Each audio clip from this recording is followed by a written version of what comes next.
Doctora, levantar la mano, por favor. Iris, ¿verdad? Sí, doctor.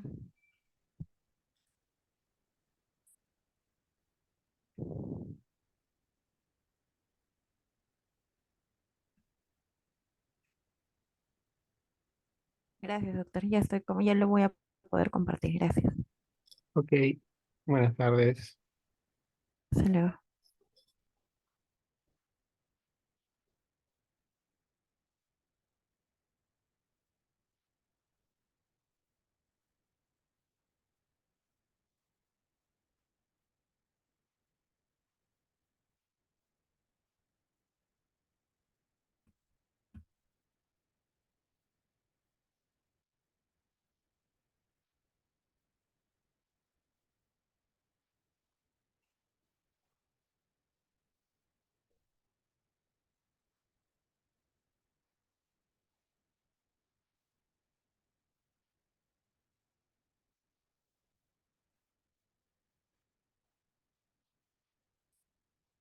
¿Qué tal, chicos? Buenas tardes. ¿Se oye? ¿Sí se puede ver la pantalla también? Buenas tardes, doctora. ¿Sí se ve? Listo. Chicos, son 2:30 y a las 2:30 está empezando esta primera teoría y a las 3:30 tienen su siguiente teoría. Por eso vamos a empezar de manera puntual. ¿Está bien? Listo. Entonces, si es que tienen alguna pregunta, por favor, al finalizar la exposición la pueden hacer, ¿ya? Sabemos que el examen es el día viernes y bueno, espero que estén atentos porque solo con escuchar yo creo que puedan resolver las preguntas de este tema, ¿ya? Listo. Entonces, el tema que vamos a ver es malnutrición calórico-proteica en pediatría, ¿ya? Acá en la primera imagen que les estoy colocando, hay dos tipos de imágenes, ¿no? En la que es la primera, que es en la parte, bueno, de la pantalla, en la parte izquierda, ¿no? Se ven pues niños que son de otro país por lo general, ¿no? Entonces, en la parte de abajo es nuestra realidad, ¿no? Entonces, sí hay, vamos a ver que van a ver dentro de nuestra realidad peruana, ¿no? Sí se van a encontrar casos de malnutrición en general, de desnutrición, porque ahora vamos a ver que incluye lo que es desnutrición, lo que incluye sobrealimentación también, todo el tema de malnutrición, ¿ya? Pero quiero que se den cuenta porque son como en otros países, nosotros somos un país subdesarrollado, sin embargo, hay presencia pues de mayor desnutrición en otros países. ¿Listo? Entonces, em, los datos epidemiológicos que nos brinda la OMS en relación a a cómo es el tema de desnutrición, en realidad lo que vamos a ver pues es que 149 millones de niños, vamos a ver que menores de 5 años tienen retraso en el crecimiento, ¿no? Es decir, son demasiados pequeños para su edad. 45 millones tenían emaciación, que ahora también lo vamos a definir qué cosa es la emaciación, ¿no? Eran demasiado delgados, vamos a ver para su edad, ¿no? Para su estatura, y vamos a ver que 37 millones tenían sobrepeso u obesidad, ¿no? Esto con los datos, pues, de más o menos los años 2022, 2024. Y vamos a ver que alrededor de la mitad de las defunciones de niños menores de 5 años tienen que ver con desnutrición. Y estas muertes, por lo general, se registran sobre todo en países de ingresos bajos o medianos, ¿ya? Entonces, lo que vamos a ver, y quiero que ustedes entiendan este concepto, es que malnutrición no solo es sinónimo de desnutrición, ¿ya? La malnutrición incluye la desnutrición, incluye la sobrealimentación o la sobrenutrición. En lo que es desnutrición, nosotros vamos a ver que hay tres conceptos que también bueno, en realidad conceptos similares, ¿no? Según lo que es la bibliografía que se ha revisado, ¿no? Que una de ellas es el UpToDate, lo menciona como sinónimo de emaciación, de retraso en el crecimiento, bajo peso o deficiencia de micronutrientes. Y sobre nutrición está incluido lo que es obesidad y sobrepeso. Y ahí es que hablamos de la doble carga de la malnutrición. Entonces, el primer concepto que tienen que fijar, malnutrición no es sinónimo de desnutrición. ¿Qué abarca? Abarca dos conceptos, que viene a ser la doble carga de malnutrición, que es la desnutrición y la sobrenutrición. En general, ¿qué cosa es la malnutrición? La malnutrición es el desequilibrio entre el requerimiento de nutrientes y la ingesta. Y es esto pues nos lleva a un déficit acumulativo de energía, proteínas, ¿no? O micronutrientes que puede afectar negativamente el crecimiento y el desarrollo. ¿Ya? Entonces, lo que es malnutrición proteico-calórica está definido como el consumo inadecuado en la dieta de proteínas y calorías con la pérdida resultante de músculo, grasa y peso. ¿Ya? Entonces, esto fijarlo, por favor, ¿ya? Entonces, vamos a ver que en este caso, cuando ya hablamos, bueno, eso lo vamos a ver también después, ¿no? Vamos a ver lo que es la antropometría, ¿ya? Ustedes ya han hecho una clase de evaluación nutricional, solamente vamos a recordar y vamos a identificar que hay algunos conceptos que son diferentes en nuestra realidad, que es lo que dice el Ministerio de Salud en relación a lo que nos dice la Organización Mundial de la Salud, ¿ya? Entonces, la antropometría está en relación a la talla y el peso. Tenemos que saberlo, tenemos que saber cómo interpretar nuestras gráficas, porque si no, tampoco vamos a poder hacer el diagnóstico de desnutrición, ¿ya? Entonces, en esta parte, lo que abarca lo que es malnutrición, nos vamos a centrar en el tema de desnutrición, ¿ya? Proteico-calórica, ¿ya? Entonces, la talla y el peso es algo que tenemos que ver en la antropometría, ¿ya? Se valora el crecimiento y el estado nutricional, ¿no? Y bueno, vamos a ver que hay también las curvas, ¿no? Las curvas pueden ser interpretadas a nivel de percentiles o a nivel de desviaciones estándar, ¿ya? Entonces, lo que quiero que en esta diapositiva se lleven como resumen es que el estudio de la Organización Mundial de la Salud ya selecciona pues niños saludables que vivieran pues en condiciones favorables para que los sujetos alcancen plenamente su potencial genético de crecimiento.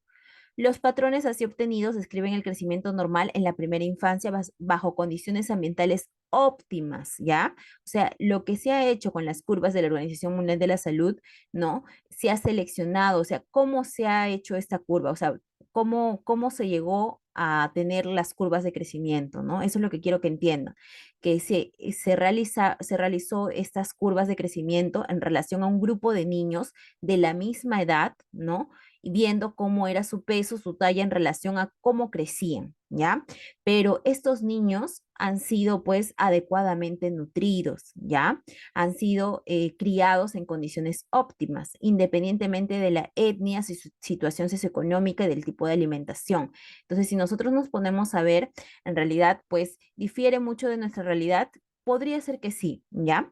Entonces, lo que tenemos que identificar es que, bueno, es algo que se nos aproxima, no se ha hecho ningún tipo de estudio para nosotros poder determinar nuestra propia curva de crecimiento, o sea, de nuestros niños peruanos, ¿ya? Entonces, pero es lo que tenemos y ustedes tienen que tenerlo claro, ¿ya? Que es la mayor aproximación que tenemos en relación al crecimiento de nuestros niños. Entonces, esta tabla que ustedes también ya lo tienen, nos muestra pues cómo es la evaluación nutricional y estatural de los niños de 0 a 5 años, ¿no? Los parámetros que se tienen, ¿ya? En relación a lo que es peso, talla, edad. Lo que yo quiero que ustedes distingan es que los índices de normalidad que dice la Organización Mundial de la Salud me mencionan que su normalidad para ellos es desde menos una desviación estándar a más una desviación estándar. Sin embargo, lo que nosotros nos dice el Ministerio de Salud es que su estándar de normalidad en relación al peso para la edad, peso para la talla y talla para la edad es de menos dos desviaciones estándar a más dos desviaciones estándar, ¿ya? Considerando, por ejemplo, que el peso para la talla, cuando nosotros hablamos de una desnutrición, en este caso, pues sería una desnutrición moderada, ¿no? De menos 2 a menos 3 desviaciones estándar, una desnutrición severa a menos 3 desviaciones estándar, ¿ya? Por ejemplo, lo que mencionan en países más desarrollados, su normalidad para ellos es entre menos una desviación estándar a más una desviación estándar, ¿ya? Entonces, eso tenerlo claro, porque estamos en otra realidad. Cuando ellos consideran o sea, que el intervalo, ¿no? Es de menos 1 a menos 2, ellos ya consideran como una desnutrición leve, ¿ya? Y menos 2 a menos 3 moderada y menos de menos 3 desviaciones estándar, desnutrición severa, ¿ya? Entonces, esto es importante que ustedes lo recuerden, ¿ya? Por eso se los he colocado. Entonces acá tenemos la curva de crecimiento de la Organización Mundial de la Salud y también tenemos la curva de crecimiento del CDC, ¿ya? Que también lo tienen que conocer. Tenemos a las dos. Y esto es otra parte para que poder distinguir que la CDC y la OMS son diferentes tipos de curvas y vamos a ver que la CDC muchas veces se está usando o sea, en mayores pediatras lo usan para, ¿por qué? Porque nos acerca un poco más, mencionan, a nuestra realidad, ¿ya? Entonces incluye bebés y niños en una variedad de grupos socioeconómicos y étnicos, ¿ya? En cambio, en la OMS no había tanta variación, ¿ya? Por eso es que algunas veces mencionan que se debería usar las tablas del CDC. Sin embargo, pues la Organización Mundial de la Salud, como su nombre lo indica, pues es mundial, ¿no? Entonces, algunos todavía se están guiando de esto, ¿ya? Entonces, cuando nosotros hablamos de desnutrición, tenemos que hablar que puede existir una desnutrición aguda o una desnutrición crónica. En realidad, el tema de si es aguda o crónica nos hace remontarnos a que puede estar en relación a un tiempo, ¿cierto? Entonces, para términos generales, ¿no?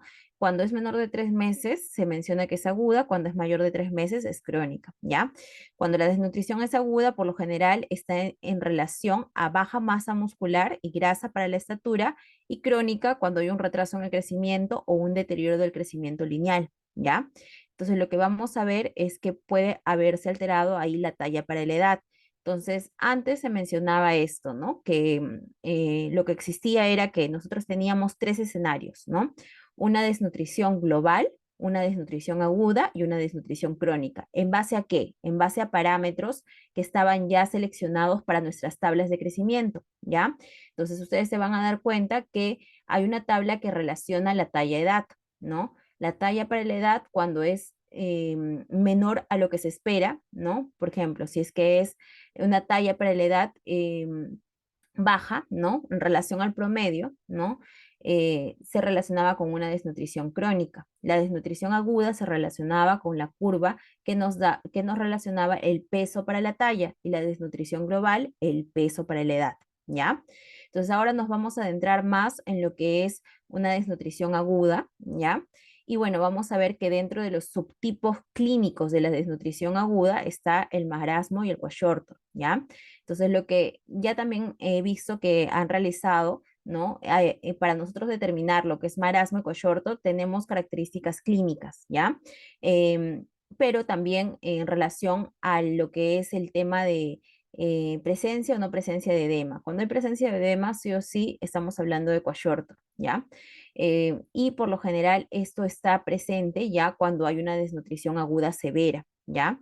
En el caso del marasmo, nosotros hablamos pues de una desnutrición marasmática cuando el MUAC, que ya nosotros también con la evaluación nutricional lo han mencionado, cuando la circunferencia media del brazo, ¿no? Es menos de 11,5 centímetros o 115 milímetros, ¿ya? Entonces hablamos de ahí de una desnutrición aguda severa, ¿ya? Y también cuando la puntuación Z para peso para la talla es menos de 3 desviaciones estándar, ¿ya? El cuello cuando nosotros vemos que el edema pues es una cruz si solo se localiza en pies o en la parte inferior de piernas, dos cruces si el edema se extiende a brazos o la parte superior del cuerpo y tres cruces si se extiende hasta cara, ¿ya? Esto es una tablita que yo imagino que también ya lo han comentado cuando han hecho evaluación nutricional. Les comento aquí igual que pueden ustedes, ¿no? Visualizar, ¿no? Que la medición se hace a este nivel, ¿ya? Que vamos a ver que es el punto medio del brazo entre la punta del hombro y del codo de su hijo, ¿no? Que en este caso ahí le han colocado así, ¿no? Del niño en general, ¿no? Y nos ayuda a localizar si es que pues hay unos colores en esta cinta, ¿ya? Entonces, que nosotros nos puede llevar a que, por ejemplo, si está en rojo, podría tener una desnutrición grave, si está en naranja, una desnutrición moderada, amarillo, una desnutrición leve, y el verde quiere decir que está en un intervalo normal, ¿ya? Pero recuerden siempre el número 115, ¿ya? Que hemos dicho que si es que es menos de 115 milímetros o menos de 11,5 centímetros en que estamos, en una desnutrición aguda severa, ¿ya? No se vayan a olvidar. Entonces acá justamente nuevamente lo recalco, ya no se vayan a olvidar de ese número, ya cuando es menos de 115 milímetros hay una detección de desnutrición en niños de entre 6 meses a 59 meses, ya sensible para detectar emaciación severa. Claro que hay otros parámetros cuando nosotros hablamos de emaciación moderada, ¿no? En ya como que más específico, ya, pero siempre tienen que acordarse de ese número, ya, de 115. Es el mejor predictor de mortalidad, es más fácil de realizar, ¿no? Y no se ve tan afectado por la deshidratación, ¿ya? Porque pues igual el tema del peso, ¿no? Para la talla también se puede ver afectado por un tema de deshidratación. Entonces, acá volvemos a ver lo del tema de para menores de 6 meses, nosotros vamos a hablar de una desnutrición, ¿no? Cuando la puntuación Z de peso para la edad es menos de 3 desviaciones estándar, el peso para la talla también es menos de 3 desviaciones estándar y el MUAC es menos de 11 para edades de 6 semanas a 6 meses, ¿ya? Cuando son mayores de 5 años, ¿no? Esto es, pues, recordemos que es como que la diferencia, porque acá estamos hablando de 6 meses a 59 meses, ¿cierto?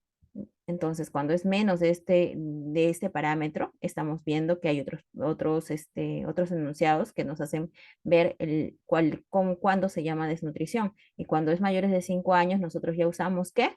El índice de masa corporal, ¿cierto? Que es el peso entre la talla y el cuadrado, ¿ya? Entonces, cuando nosotros vemos el índice de masa corporal, cuando hay una desnutrición severa, es cuando también está esta relación entre índice de masa corporal edad menos de 3 desviaciones estándar. Entonces, cuando nosotros tenemos a una desnutrición aguda severa, podemos tener una desnutrición aguda severa no complicada y una desnutrición aguda severa complicada. La no complicada por lo general se caracteriza porque el niño tiene gran apetito y puede ser manejado en la comunidad. Sin embargo, la complicada vamos a ver que representa una minoría y se caracteriza por complicaciones clínicas como sepsis, diarrea con deshidratación severa, pobre apetito, alteraciones dermatológicas, ¿no? Y estos niños deben hospitalizarse para recibir una terapia orientada a su enfermedad mientras hay recuperación nutricional, ¿ya? Entonces, lo que vamos a ver es que la desnutrición infantil, ¿no? En general es un resultado de una deficiencia ingesta de alimentos en cantidad y calidad, de deficiencia en absorción y uso biológico de los nutrientes consumidos, y es un resultado de una enfermedad pues a repetición de la falta de atención adecuada o aparición de enfermedades infecciosas. Entonces, lo que tenemos que ver es que la desnutrición puede tener causas inmediatas, ¿no? Como son la inseguridad nutricional y alimentaria, la atención inadecuada y enfermedades, las causas subyacentes, que es la diversidad alimentaria, la falta de atención sanitaria, de agua potable, ¿no? Y saneamientos insalubres, ¿no? Y las causas básicas como son la pobreza, la desigualdad y escasa educación también de los padres. Entonces, según el Consenso Colombiano de Definiciones de Malnutrición Pediátrica del año 2021, considera que dentro de desnutrición infantil existen tres componentes, ¿ya? Hablamos de retraso en la talla o stunting, ¿no? Que es como en términos coloquiales, ¿no? Em, como que son más chaparritos que otros, ¿no? Entonces, por eso es que se usa esto, que hay un retraso en la talla, ¿ya? Entonces, aquí estamos evaluando lo que es la talla o la longitud para la edad. Recuerden ustedes, el término talla y el término longitud es diferente, ¿ya? El término longitud nosotros lo usamos cuando el niño pues está apoyado en un infantómetro, ¿no? De manera de cúbito dorsal, se lo coloca, ¿no? Como cuando nacen los bebitos, ¿no? Se le coloca en un infantómetro, ¿no? Y la talla se mide. ¿Cómo se mide la longitud? La longitud se mide de cúbito dorsal, ¿no? Entonces, pero la talla se mide cuando el paciente está paradito, ¿no? Por lo general, cuando los niños tienen más de 2 años que se mide la talla y menores de 2 años se mide la longitud, ¿ya? Por eso esa es la variación que existe, ¿ya? Entonces, cuando nosotros relacionamos la talla y la longitud para la edad, hablamos de que puede haber un retraso en la talla. Ya cuando relacionamos el peso con la talla o la longitud, hablamos del wasting, ¿no? Que es el déficit o la emaciación o la atrofia que puede tener el niño, ¿ya? Y cuando hablamos de una desnutrición global o déficit de peso para la edad o insuficiencia ponderal, cuando hay una relación, ¿no? Menor a la que debería haber entre el peso y la edad, ¿no? Que era lo mismo que les estaba diciendo, pero con otros nombres, ¿no? Que antes se llamaba como una desnutrición aguda, crónica, ¿no? Y desnutrición global, ¿no? pero según ese consenso lo catalogan así, ya no se habla tanto de esos términos. Es un poco confuso al inicio, pero ya cuando ustedes van leyendo más sobre lo que es desnutrición, se van a dar cuenta pues que retraso en la talla es la relación de talla para la edad, emaciación es peso en relación a la talla, ¿no? Y desnutrición global es peso en relación a la edad. Entonces, cuando nosotros hablamos de desnutrición infantil, vamos a ver que puede haber un déficit energético y un déficit proteico, ¿ya? Entonces, el déficit energético es básicamente porque vamos a disminuir el gasto calórico, ¿ya?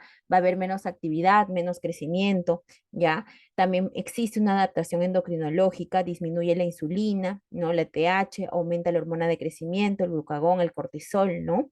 Y hay una pérdida de peso considerable, ¿no? Como también se pierde el tejido adiposo, la masa magra, ¿no?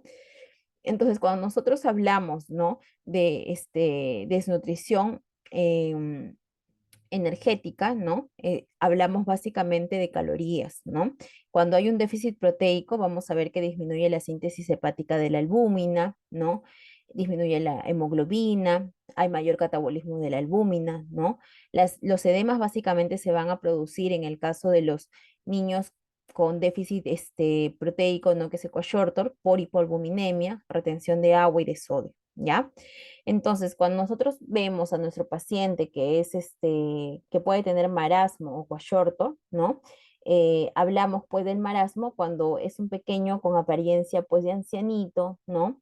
Em, no tiene mucho contenido de grasa, sino, o sea, es más consumido, por decirlo así, tiene bajo peso, hay una pérdida de masa muscular marcada y no tiene edemas, ¿ya? O sea, la característica diferencial básica entre ambas entidades es la presencia de edemas, ¿ya?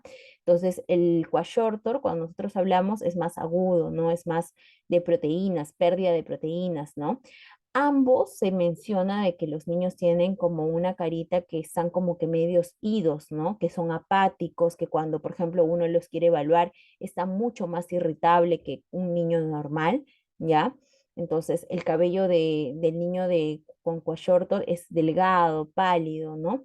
Tiene una carita así como de luna llena, ¿no? ¿Quién más tiene carita de luna llena, se acuerdan? ¿No? Los niños que tienen síndrome de Cushing también pueden tener una carita de luna llena, ¿no? Entonces, el niño tiene aumentado el hígado, tiene hepatomegalia, ¿no? Tiene bajo peso, anemia, ¿no? Tiene una dermatosis pelagroide, que es una alteración dermatológica que también se presenta en ellos, ¿no? Y lo principal, ¿no? Es un niño, por decirlo así, panzoncito con edemas, ¿no? Entonces, es importante recordar esto porque sí vienen varios exámenes para poder diferenciarlos, ¿no? Entonces, es importante que ustedes sepan las características clínicas, ¿ya? Entonces, cuando nosotros vemos el tema que nos importa es diferenciar lo que es la malnutrición, ¿no? Entonces, ya hemos visto que hay una doble carga de enfermedad, ¿no? Que nosotros vemos que existe la desnutrición y la sobrealimentación, que en este caso es la obesidad y el sobrepeso. Ya hemos visto que tenemos que reconocer cuál es la evaluación nutricional adecuada para nosotros poder catalogar a nuestro paciente de desnutrición tanto aguda, crónica, ¿no? Y también para catalogarla como desnutrición aguda, moderada, severa, ¿ya? Entonces, ahora vamos a hablar básicamente sobre el tratamiento, ¿no? De niños malnutridos graves, ¿ya? Nosotros tenemos varias guías, ¿ya? Algunas vamos a ver que no se corroboran tampoco con nuestra realidad, pero es lo más aproximado que nosotros tenemos, ¿ya? Existe la guía de la Organización Mundial de la Salud del año 2004, ¿ya? Que justamente esa es la que vamos a ver, ¿ya? Con más o menos también con algunas actualizaciones del Up to Date, ¿ya? Entonces, cuando nosotros hablamos de desnutrición aguda severa, lo que tenemos que ver es qué edad tiene mi paciente, ¿ya? Si mi paciente tiene menos de 6 meses, ¿no? Ustedes saben que menos de 6 meses el niño se alimenta básicamente de lo que es leche materna, ¿ya? Entonces, cuando nosotros tenemos que, nuestros niños que son muy pequeñitos, lo que tenemos que ver es qué tienen que recibir. Tienen que recibir leche materna. Entonces, ¿por qué no están recibiendo la leche materna? ¿No? ¿O hay alguna otra cosa adicional que esté generando de que no pueda recibir la alimentación? ¿No? Entonces, ahí es donde tenemos que ahondar, ¿no? Si es que es un niño de más de 6 meses, tenemos que ver qué más pudo haber desencadenado la desnutrición. de repente hay enfermedades, ¿no? Que están ocasionando también la desnutrición. Puede ser VIH, puede ser tuberculosis o alguna neoplasia, ¿ya? Entonces es importante también identificar esto, ¿ya? Entonces, si es que no es posible la lactancia materna, ahora vamos a ver igual en el tema del tratamiento qué cosa es lo que se debería usar, ¿ya? Ahora, quiero que conozcan esto, ¿ya? Que es algo que vamos a tocar en varias oportunidades, ¿ya? El RUTF, ¿ya? Es un alimento que se promociona mucho en los países africanos, ¿no? En los países donde casi gran mayoría de la población tiene desnutrición, ¿ya? Entonces, si ustedes se dan cuenta, es como una pastita blanda de maní, azúcar y aceite, leche en polvo, vitaminas y minerales, ya que, por ejemplo, acá el niño lo está comiendo, ¿no? Es como una pasta blanda, ya que contiene todo esto. Su densidad energética es 4 veces mayor que la fórmula de 100, ¿ya? La fórmula de 100, ustedes se preguntarán qué cosa es, ¿no? Vamos a ver que esa fórmula de 100 te otorga 100 kilocalorías por 100 mililitros de la preparación, ¿ya? Y ahora lo vamos a ver también. Y sin refrigerar, este alimento puede estar hasta 2 años. Por eso es de gran ayuda aquí, ¿ya? Entonces, acá, por ejemplo, vemos dentro de sus indicaciones de su empaque, incluso se menciona, para niños mayores de 6 meses con desnutrición aguda severa y no, entonces esto es para niños mayores de 6 meses, porque ustedes saben que los niños menores de 6 meses todavía no consumen ningún tipo de alimento que no sea diferencia de la lactancia materna o de la fórmula en general, ¿ya? Entonces, en los protocolos de la alimentación vamos a ver que se prescriben este RUF, ¿no? Que es bueno, dentro de sus siglas, ¿no? Significan comida, pues rápida para uso terapéutico, ¿ya? Eso es lo que significa, comida rápida para uso terapéutico, ¿ya? Entonces, el régimen alternativo que se usa, ¿no? Es proporcionar esta cantidad de kilocalorías, de 150 a 185 kilocalorías por kilo día, ¿ya? Hasta que el niño pues pase de un estado grave a un estado moderado, y de ahí ya se reduce la cantidad de dosis de kilocalorías. Ahora, como nosotros hemos visto, la desnutrición aguda severa puede ser complicada o puede ser no complicada. Si no hay complicaciones, ¿no? Igual se menciona, ¿no? Lo que tienen que ustedes recordar es que un niño desnutrido es potencialmente infectado hasta que se demuestre lo contrario. ¿Por qué? Porque está inmunocomprometido, ¿cierto? Porque las defensas del niño desnutrido están bajas, ¿ya? Entonces, lo que dice el UpToDate es que un niño con desnutrición aguda severa, si es que tiene un buen soporte social, es decir, si tiene en este caso ayuda de parte de los padres, porque también hay que evaluar mucho la parte social, se puede dar tratamiento ambulatorio, ¿ya? Entonces se hace un ciclo de 7 días con amoxicilina a 40-45 miligramos por kilo 2 veces al día, o bueno, o el otro antibiótico que se menciona acá, que es el cefdinir, ¿no? A esta dosis, ¿no? Y bueno, vamos a ver que es un niño que se va a ir de alta cuando, en este caso, o sea, con seguimiento ambulatorio, pero en condiciones de alta para que ya no haya ningún otro seguimiento, ¿no? Cuando, según la Organización Mundial de la Salud, sus índices de peso esté en más o menos 2 desviaciones estándar, cuando su MUAC esté mayor o igual a 12,5 y cuando no tenga edemas, ¿ya? Ahora, lo que hay que prevenir en ellos es la enfermedad diarreica, ¿no? Porque ustedes saben que la mucosa intestinal normalmente no se regenera de manera eficiente en los niños que son desnutridos, ¿no? También descartar que tenga algún otro tipo de alteración, ¿no? Como el VIH, ¿no? Lo que puede hacer que otras infecciones o otras comorbilidades pueden aumentar las demandas metabólicas también, ¿no? Entonces, la desnutrición severa complicada es la que se trata a nivel hospitalario, ¿ya? Y según esta guía de la Organización Mundial de la Salud del año 2004, se tiene 10 pasos que ustedes tienen que recordar, ¿ya? ¿Cuáles son los 10 pasos? Manejo de hipoglicemia, manejo de hipotermia, deshidratación, electrolitos, ¿no? Manejar las infecciones, manejo de micronutrientes, ¿no? Alimentación prudente, ¿ya? recuperación del crecimiento, estimulación sensorial, preparación para el seguimiento, ¿ya? Entonces, hay diferentes fases en estos pasos, ¿ya? Hay 3 fases que tienen que recordar, chicos, tienen que recordar 3 fases, ¿ya? ¿Cuáles son las fases? La fase de estabilización, la fase de rehabilitación y la fase de seguimiento. Recuerden que existen 3 fases para el tratamiento de una desnutrición aguda severa complicada. Vuelvo a repetir, estabilización, rehabilitación y seguimiento, ¿ya? Entonces vamos a ver que los primeros días lo que tenemos que hacer es tratar básicamente la hipoglicemia, la hipotermia y la deshidratación y también el manejo de infecciones, ¿ya? Entonces, acá como mencionamos, se reconoce y se trata en la estabilización inicial, primero la hipoglicemia, ¿ya? Entonces, nosotros vamos a ver que la hipoglicemia y la hipotermia pueden ocurrir con un ayuno de tan solo 4 a 6 horas de duración en un niño desnutrido o pueden ser precipitadas por una infección sistémica grave, ¿ya?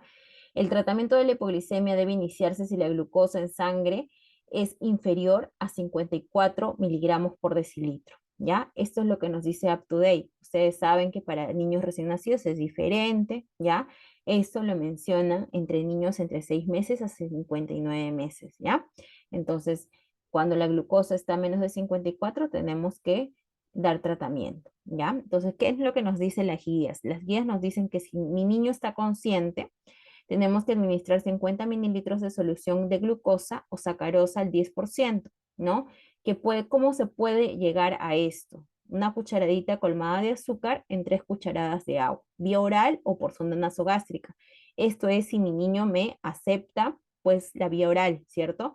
Y si está consciente, seguido de alimentación lo antes posible. ¿Qué pasa si mi niño está inconsciente? ¿Tengo que administrar qué cosa? ¿Cómo se trata la hipoglicemia a nivel endovenoso? Con dextrosa al 10%, ¿ya? 5 mililitros por kilo por vía endovenosa, ¿no? O por sonda nasogástrica si no es posible el acceso endovenoso, ¿ya? Entonces, si no es posible tener vía, se debe administrar por vía sublingual una cucharadita de azúcar humedecida con 1 a 2 gotas de agua, teniendo cuidado para evitar la aspiración. Y se tiene que repetir 20 minutos para evitar recaídas. Esto es básicamente pues en ambientes que de repente pues es difícil de canalizar porque un niño desnutrido, un niño que de repente está en estado de shock, ¿no? O de repente está con otro tipo de trastornos, a veces es muy difícil de canalizar una vía, ¿ya? Entonces recuerden esto, ¿ya? Cuando está consciente, cuando está inconsciente, cómo es el tratamiento de la hipoglicemia, ¿ya? Entonces, para ver el tema de la hipotermia, si la temperatura corporal es menor de 35,5 grados, se debe calentar al niño. Esto se puede lograr usando una manta caliente o con una lámpara incandescente dirigida sobre el cuerpo del niño, pero sin tocarlo. Si estas opciones no están disponibles, el niño incluso puede calentarse con el contacto cercano del cuerpo del cuidador, por lo general de la madre, ¿ya? Y la hipotermia, recordar que puede ser un signo de sepsis o puede ser causado por ayuno también, ¿ya? Y recordemos, el antibiótico empírico, todo niño con desnutrición está potencialmente infectado hasta demostrarse lo contrario. O sea, se tiene que descartar que hay una bacteriemia, que hay una infección del tracto urinario, que hay una neumonía, que son las principales infecciones que pueden atacar a los niños desnutridos. Para eso se les solicita hemocultivos, urocultivos, se le solicita una placa de tórax, ¿ya? Entonces, todo eso como parte del plan a nivel hospitalario, porque también se le tendría que pedir exámenes de sangre, hemograma, PCR, electrolitos, ¿no? Entonces, perfil hepático también para ver cómo está la albúmina, ¿no? Entonces, todo ello, ¿ya?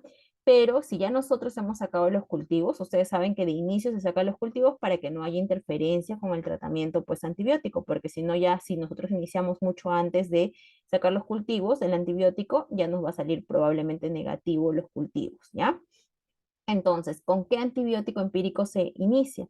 Se inicia con ampicilina a la dosis que se menciona ahí, más gentamicina. Y esto dura más o menos de 7 a 10 días, ¿no? Se puede redirigir el tratamiento si es que uno de los cultivos me saliera positivo para de repente una bacteria o algo que no esté cubriendo el tratamiento antibiótico que yo he puesto de manera empírica. Sí, se puede redirigir el tratamiento. Y en zonas donde se ve que hay resistencia, ¿ya? Se tiene que rotar el antibiótico con ceftriaxona, ¿ya? En casos de diarrea prolongada, también se menciona que se puede agregar metronidazol y si es que hay buena evolución clínica, de repente en algunos días, antes de que termine los 7, 10 días, se puede dar tratamiento con amoxicilina y ácido clavulánico, ¿ya? Listo, entonces el tema de la deshidratación también es otro punto que se tiene que tratar, ¿ya? Entonces vamos a ver que los niños desnutridos a menudo presentan diarrea aguda y persistente, ¿no? Y una capacidad reducida para poder hacer frente a los déficits de agua y potasio. Entonces la deshidratación en el niño desnutrido sí se debe tratar lo antes posible con vía oral, ¿ya? Entonces, pero sí lo que tenemos que ver es siempre los signos de sobrehidratación, ¿ya? Entonces, ahí hay que identificar. Ya ustedes saben cuando hay un problema de deshidratación, tenemos que ver pues si es que hay una deshidratación leve, moderada, severa. Por lo general, como es un niño desnutrido severo, por lo general estará también deshidratadamente, o sea, hidratado de manera inadecuada, ¿no? Entonces estará en una desnutrición, en una deshidratación severa, ¿ya? Entonces, ¿y qué hacemos cuando hay deshidratación severa? Tenemos que identificar si nuestro paciente está con signos de shock o no tiene signos de shock, ¿ya? Entonces, si es que nuestro paciente está pues con signos de shock, se tiene que hacer un bolo inicial, el cual tenemos que ver que nuestro paciente no debe ser, este bolo no debe ser mayor a 15 cc por kilo. La mayoría de bolos que indicamos son de 10 cc por kilo para tratar de evitar más bien el tema de complicaciones por sobrehidratación, ¿ya? Entonces, si hay signos de mejoría, podemos administrar un segundo bolo, ¿no? De 15 cc por kilo de repente, si es que sigue sin poder tomar vía oral, ¿ya? Y si un niño gravemente desnutrido ya recibió un total de 30 cc por kilo en total de bolos, ¿ya? La revaluación sugiere una deshidratación persistente, se debe proporcionar una transfusión de sangre, porque de repente la anemia está haciendo que condicione que de repente está más taquipneico, ¿no? Taquicárdico, ¿no? Porque también no hay volumen, pero a nivel, pues, sanguíneo, a nivel, la hemoglobina de repente está muy baja, ¿ya? Ahora, hago presente esta imagen, que es el resomal, ¿ya? Que es para hidratación de pacientes con malnutrición aguda severa, ¿ya? Que en este caso, aquí es muy difícil encontrarlo, ¿no? Pero sí en zonas del África, ¿no? Está muy voceado, ¿no? Muy, porque lo recomienda la Organización Mundial de la Salud, porque tiene pues glucosa, tiene sodio, potasio, cloruro, tiene citrato, magnesio, zinc, cobre, ¿no? Y su osmolaridad es muy parecida a la del plasma, ¿ya? Entonces, por eso es que es tan frecuente hallar esto. Sin embargo, si no se tuviera el resomal, ¿no? Podemos preparar otra solución, ¿no? Que se menciona que se diluye el paquete de sales de rehidratación oral recomendada por la OMS en 2 litros de agua, se añade 50 gramos de sacarosa, ¿no? Que más o menos es 4 cucharadas de azúcar de mesa, y se agrega cloruro de potasio, 2 ampollitas, ¿ya? Y ahí podemos tener nuestro resomal, ¿ya? Esa es otra preparación que se podría hacer. Ahora, sí, en este caso, pues el objetivo para el reemplazo de volumen, si es que el paciente tolera la vía oral, sería de 70 a 100 mililitros por kilo de peso, ¿ya? De Resomal en 12 horas, ¿no? Comenzando por 5 mililitros por kilo cada 30 minutos durante las primeras 2 horas y luego revaluando, ¿no? La revaluación al menos se debe hacer una vez cada hora, para, como les menciono, para tratar de evitar signos de sobrehidratación o de insuficiencia cardíaca, ¿ya? Y por ejemplo, si es que en alguna vez notamos que nuestro paciente más bien aumenta mucho la frecuencia respiratoria o también se produce taquicardia o hay un aumento ya de los párpados, ¿no? Del volumen de los párpados, quiere decir que de repente está con signos de sobrehidratación, ¿no? Y tenemos que disminuir el volumen que estamos dando, ¿ya? O sea, en términos generales, ustedes acuérdense, ¿no? Que para niños, por ejemplo, que son menores de 10 kilos, nosotros usamos, pues, ¿no? ¿Cuál es nuestro volumen basal de nuestro paciente, ¿no? Es 100 cc por kilo, ¿no? Entonces, por lo general, usamos esto, ¿ya? Usamos un basal iniciando la rehidratación oral, ¿ya? Entonces, vamos a ver que también tenemos que hacer un manejo de anemia, ¿ya? El umbral para la transfusión, según lo que mencionan up to date, ustedes saben que cuando es anemia severa, cuando la hemoglobina es menos de 7, ¿cierto? Up to date nos menciona otros parámetros, ¿no? Que menciona que el umbral para la transfusión es hemoglobina menos de 4 sin síntomas cardiorrespiratorios o hemoglobina menor o igual a 6 con síntomas cardiorrespiratorios, ¿ya?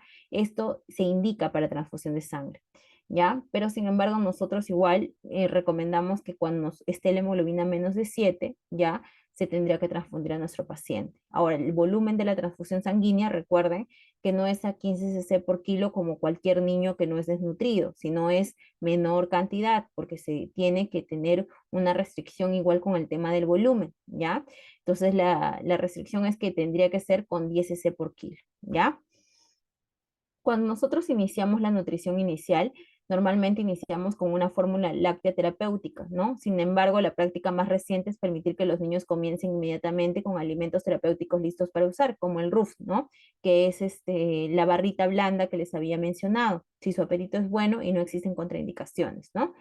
Entonces, la prueba terapéutica del apetito por alimentos listos para usar, lo que se hace es una prueba de apetito, ¿ya? En la cual se supervisa a los niños en un entorno tranquilo, ¿no? Si pueden comer aproximadamente 30 gramos de esta pastita blandita, ¿no? Sin vómitos ni angustia significativa, se puede pasar inmediatamente a la fase de rehabilitación.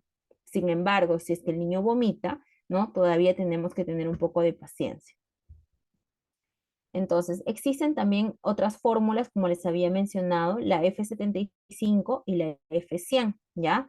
Entonces, nosotros vamos a ver que normalmente en la fase de estabilización, ¿no? Lo que se recomienda es la F75 y ya en la fase de rehabilitación, la F100, ¿ya? ¿Por qué? Porque vamos a ver que por cada cantidad de 100 mililitros vamos a dar determinada cantidad de kilocalorías, ¿no? Entonces, la F75 te proporciona 75 kilocalorías por cada 100 mililitros de la composición de esta leche, ¿ya? Porque básicamente es como una leche. ¿Por qué es como una leche? Porque si ustedes se dan cuenta, ¿cuánto de proteína tiene? Tiene 0,9 gramos por 100 mililitros. ¿Y cuánto tiene la leche materna? Más o menos tiene esa cantidad de proteína, ¿ya? Entonces, es lo que se menciona, ¿ya? Que se debería usar la F75 en la etapa de estabilización. Entonces, ¿cómo puedo preparar estas fórmulas si yo no las tengo, no? Porque eso lo brinda la OMS, pero no lo tenemos por lo general acá. ¿Cómo se prepara? Se prepara con leche descremada, por ejemplo, acá está la cantidad de gramos que tendría que tener, azúcar, harina de cereales, ¿no? La mezcla mineral, que también si es que no lo tenemos, se puede agregar un cuartito de cucharadita de sal, ¿ya? Entonces, esto lo podemos realizar, sí lo podemos realizar, ¿ya? Entonces, hay la Organización Mundial de la Salud te dice qué cantidad le debes de dar al niño cada 2 horas por cada toma, si te dice qué cantidad le tienes que dar por mililitro del F75, ¿ya? Entonces, el ejemplo de la administración de tomas es en relación, por ejemplo, si mi niño pesa 5 kilos, como les estaba diciendo, ustedes tienen que concentrarse en lo que es Holiday Cigar. Holiday Cigar que te dice que por los primeros 10 kilos, ¿no? Que debe tener 100 mililitros por kilo día, ¿no? Es su requerimiento basal que debería tener. Entonces, si nosotros hallamos 100 mililitros por kilo día, quiere decir que multiplicamos 100 por 5, son 500 mililitros que debería tener en 24 horas, que debería recibir en 24 horas. Pero si yo le voy a dar cada 2 horas, ¿no? ¿Qué tengo que hacer? Lo tengo que dividir entre 12, ¿cierto? Y esto me viene a dar a mí 42 mililitros por cada toma, que más o menos es lo que menciona acá la OMS, acá lo ponen como 55 mililitros cada 2 horas, pero es un aproximado, ¿ya? Que es lo que normalmente hacemos. Ahora, otro término que es el síndrome de realimentación. No voy a ahondar más en el tema porque quiero que sepan solamente a manera general que no se puede, o sea, si ustedes dicen, ¿no? De repente por una lógica errada, ¿no? Si un niño está desnutrido, pues hay que alimentarlo, ¿no? Sí, hay que alimentarlo, pero si es un niño desnutrido severo, ustedes tienen que considerar que es un niño que no ha estado recibiendo por mucho tiempo alimento. Entonces, ¿qué es lo que pasa cuando algo no se usa? Se atrofia, ¿cierto? Entonces, cuando algo no se usa, se atrofia. ¿Y qué quiere decir? La parte del intestino, la parte de la motilidad intestinal, la parte de las vellosidades intestinales, por lo general se ven atrofiadas cuando no recibe ningún tipo de alimento. Muy aparte de esto es que el niño desnutrido agudo severo está en un estado de catabolismo, ¿ya? Entonces, no podemos iniciar tan rápido lo que es la dieta. Tenemos que iniciarla, pero lentamente, ¿no? Y tampoco hacer aumentos tan exuberantes, tan cuantiosos, por decirlo así, ¿ya? Entonces vamos a ver que el rápido aumento de la ingesta de nutrientes da lugar a un cambio de un estado catabólico que está el niño a un estado anabólico, ¿ya?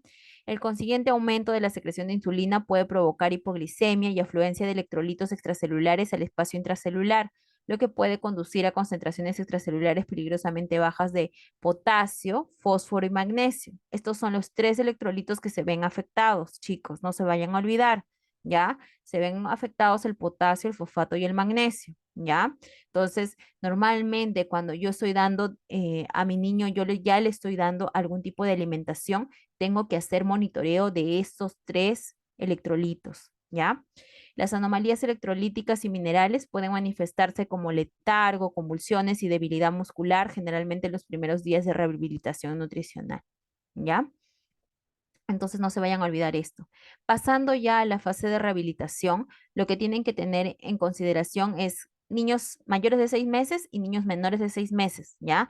En niños mayores de 6 meses, si ya me tolera todo lo que es la fórmula 75 o casi la totalidad de la cantidad prescrita de alimentos y está clínicamente estable, ¿no? La dieta puede avanzar un producto de alimentación terapéutica que tenga niveles más altos de energías, proteínas, grasas, electrolitos y osmolaridad. Por lo general, el enfoque que es pasar de la alimentación del F75 a una fórmula F100 o el RUF, ¿no? Que es ya una fórmula terapéutica lista para usar, ¿ya? Según lo tolere. El niño debe ser alimentado al menos 5 veces al día durante la fase de rehabilitación, ¿no? Y como les menciono, la idea, si es que se va a usar el RUF, es dar de 10 a 15 kilocalorías por kilo día hasta una ingesta calórica objetivo de más o menos 150 a 200 kilocalorías por kilo día, ¿ya? Y bueno, vamos a ver que en entornos donde no está disponible este alimento de uso rápido, ¿no? Debe completarse con F100, ¿no? Que es una fórmula, como les mencioné, que por cada 100 mililitros hay 100 kilocalorías, ¿ya? Y puede comenzar con una transición a las dietas tradicionales en el hogar mientras el niño todavía esté hospitalizado, ¿ya? En lactantes menores de 6 meses, la fase de rehabilitación, ¿no? Es diferente porque ellos, como les menciono, ¿cuál es nuestra meta con ellos? Nuestra meta con ellos es devolver al niño un estado de lactancia materna exclusiva completa siempre que sea posible, ¿ya? Pero si la producción de la leche materna sí es insuficiente, se debe intentar aumentar o reiniciar la producción de la leche, ¿no? Utilizando la técnica de lactancia suplementaria. ¿No? En realidad, siempre, como les he mencionado, lo mejor es la lactancia materna, pero si es que hay necesidad de usar algún tipo de fórmula, se tiene que realizar, ¿ya? Entonces, en este caso de estos pequeños, no deben ser dados de alta hasta que se demuestre un aumento de peso suficiente con lactancia materna sola o con suplementos con fórmula infantil comercial. Ahora, en relación a lo que son suplementación de vitaminas y minerales, que sí ya es un tema que ya ha sido abordado también por ustedes, ¿ya? Si es que el niño está con la fórmula 75, con la fórmula 100 o con el RUF, estos preparados ya tienen cantidades sustanciales de vitaminas y minerales, ¿ya? Para la rehabilitación nutricional de la mayoría de niños, incluyendo fósforo, zinc y vitamina A. Entonces, no se tendría que dar un suplemento adicional, ¿ya? Ustedes saben que durante la primera semana, ¿no? En la tabla también lo he mencionado, durante la primera semana de la fase de estabilización, en realidad no se da hierro, ¿ya? Esto es algo que ustedes tienen que quedarse claro. El hierro, por lo general, cuando hay un estado de infección, no se da, ¿ya?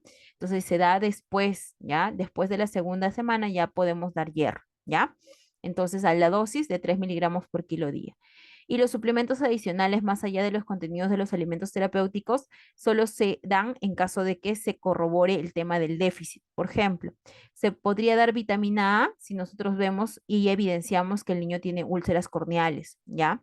En niños menores de 6 meses, la dosis sería de 50.000 unidades internacionales, de 6 a 12 meses 100.000 unidades internacionales y más de 12 meses 200.000 unidades internacionales. Igual, si se corrobora que hay también, se puede dar ácido fólico el primer día 5 miligramos y del segundo al día 30 1 miligramo. Y a partir de la segunda semana de Ya de la rehabilitación se puede dar hierro a una dosis de 3 miligramos por kilo, zinc a una dosis de 10 miligramos. Ahora, también tenemos que ver que puede haber una falta de respuesta al tratamiento. Pese a todo lo que ya se ha mencionado, puede haber un fracaso primario o un fracaso secundario. Un fracaso primario es cuando no se logra alcanzar la tasa inicial de mejoría anticipada y el secundario es cuando sí ha habido una respuesta inicial satisfactoria, pero después hubo un deterioro. ¿Por qué puede ser esto? Puede ser porque de repente el entorno de tratamiento no es tan confiable, ¿no? A veces los niños en realidad no comen mucho cuando están en el ambiente hospitalario, ¿no? El hecho de que la mamá también pueda sentirse sugestionada frente al personal de enfermería, el personal técnico también, puede ser unas causas de fracaso, la nutrición insuficiente, ¿no? Las infecciones a repetición. Si el niño está siendo tratado a nivel hospitalario, ustedes saben que por más que el hospital es un lugar que te ayude a brindar a curar a tus pacientes, es un ambiente contaminado y puede ser susceptible a que pueda tener infecciones a repetición. ¿Qué también podría pasar? De que de repente haya afecciones médicas no diagnosticadas, ¿no? De repente el niño tiene por ahí un error innato del metabolismo o algo, alguna condición adicional que esté generando de que pues tenga esta falta de respuesta al tratamiento. Bueno, entonces vamos a ver que otra parte importante es también el tema cognitivo y el tema familiar. Hay que recordar que los niños, ¿por qué se hace tanto hincapié en los niños menores de 5 años? ¿Por qué? Porque ustedes se van a dar cuenta que el cerebrito, ¿no? La parte cognitiva, el 80% se desarrolla los primeros 3 años de vida, ¿ya? Y ya el 90% hasta los 5 años, ¿ya? Entonces, si nosotros no ahondamos en esa edad, pues nuestro niño va a tener efecto en en la cognición y en el comportamiento, ¿no? A largo plazo, ¿ya? Y va a haber un efecto malo, ¿ya? Entonces no se va a poder desarrollar adecuadamente la parte cerebral. Para eso nosotros tenemos que hacer una estimulación ambiental, tenemos que tener programas de juegos que proporcionan estimulación emocional y física, ¿no? Evitar la privación sensorial, siempre hacerlo sentir o sea, que el niño toque, ¿no? Que el niño no colocarle estas manoplitas, ¿no? Tenemos que hacer que el niño sienta, que el niño toque, que el niño interactúe, ¿ya? Y se tiene que, si es en la medida de lo posible, si es que es más grandecito, se tiene que fomentar la actividad física también. Educación a los padres es primordial, ¿ya? Enseñarles sobre las causas de la desnutrición y su prevención y conocer los beneficios de la lactancia materna, porque hay muchas mamás que no quieren dar lactancia materna, ¿ya? Entonces hay que decirles por qué es importante la lactancia materna. La lactancia materna es importante porque previene pues las infecciones respiratorias, ¿no? El tema de alergias alimentarias, ¿no? Entonces todo eso. Y es mucho más económico que cualquier tipo de fórmula, ¿no? Entonces, por todo eso y por lo demás que ya ustedes saben, los beneficios de la lactancia materna, no se le tiene que educar adecuadamente a los padres.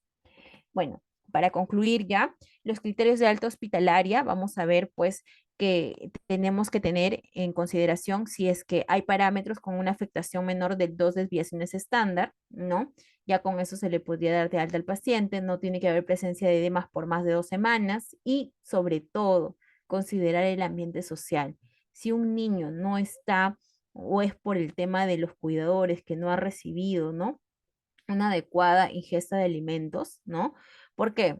Porque el término coloquial que nosotros conocemos que es en un ambiente en una casa donde comen dos, comen tres, ¿no? O que, ¿qué es lo que se menciona? Auméntale una papita más al caldo, ¿no? ¿Qué es papita? Es carbohidrato, no es proteína, ¿no? Entonces, por lo general, los niños desnutridos de nuestro entorno, ¿qué comen? Comen papa, comen yuca, comen arroz. ¿Qué es todo esto? Carbohidrato. Muchas veces se deja de lado el tema de la proteína y por eso es que nuestros niños se desnutren, no por un tema de que de repente no estén alimentados. Sí se alimentan, pero se alimentan de puro carbohidrato, ¿ya? Y por eso más estamos con tendencia a un tema de sobrealimentación, ¿ya? Entonces es importante esto, ¿ya? Y como les mencionaba a mis alumnos en la mañana, en la práctica, el ambiente social, el ambiente familiar es sumamente importante. ¿Por qué? Porque hay niños que tienen algunas enfermedades que son crónicas, ¿no? Niños con parálisis cerebral infantil, niños con síndrome de Down, niños con cardiopatía, que por lo general les va a costar ganar peso, ¿ya?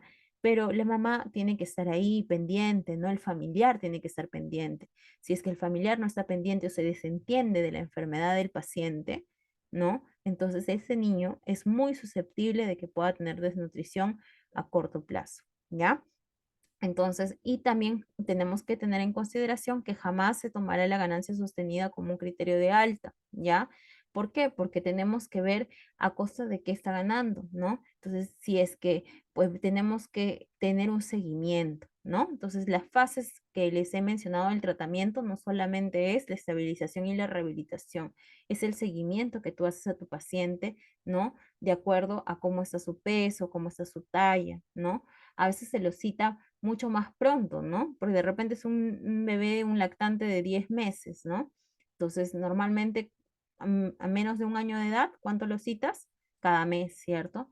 Pero si necesita controles antes, tú los tienes que citar para poder ver cómo va su peso y su talla, ¿no? Entonces, eso es en relación al tema de que se ha tocado el día de hoy. No sé si tienen alguna consulta.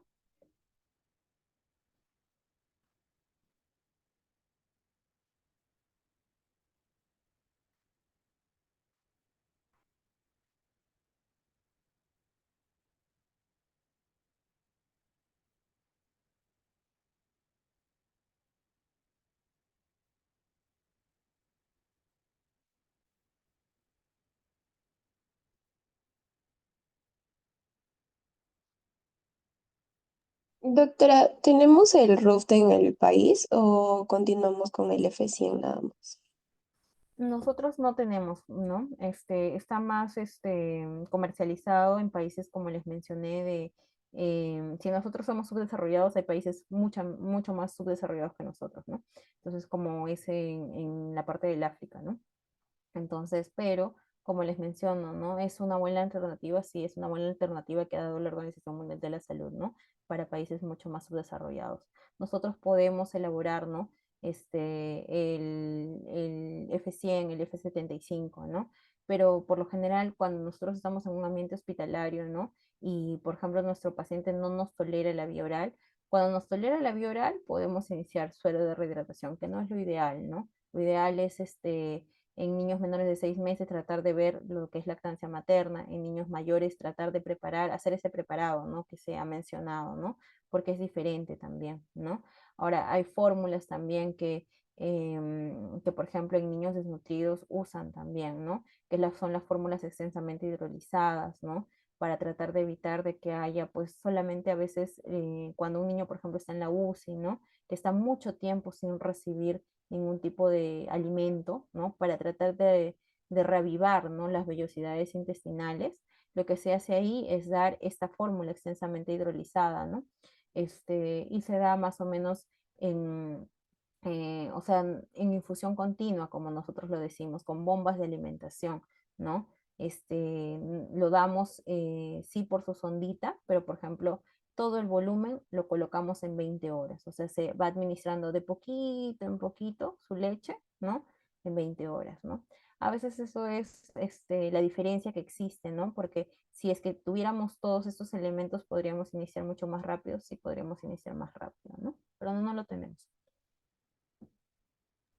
Doctora, disculpe, ¿y en los puntos de corte para la evaluación nutricional se usa la de la OMS o del Ministerio de Salud? Aquí usamos la del Ministerio de Salud, ¿no? La del Ministerio de Salud normalmente lo que nosotros vemos con desviaciones estándar, ¿no? Es de -2 a +2 desviaciones estándar, se considera dentro de lo normal, ¿no? Ujú. Ya, doctora, gracias.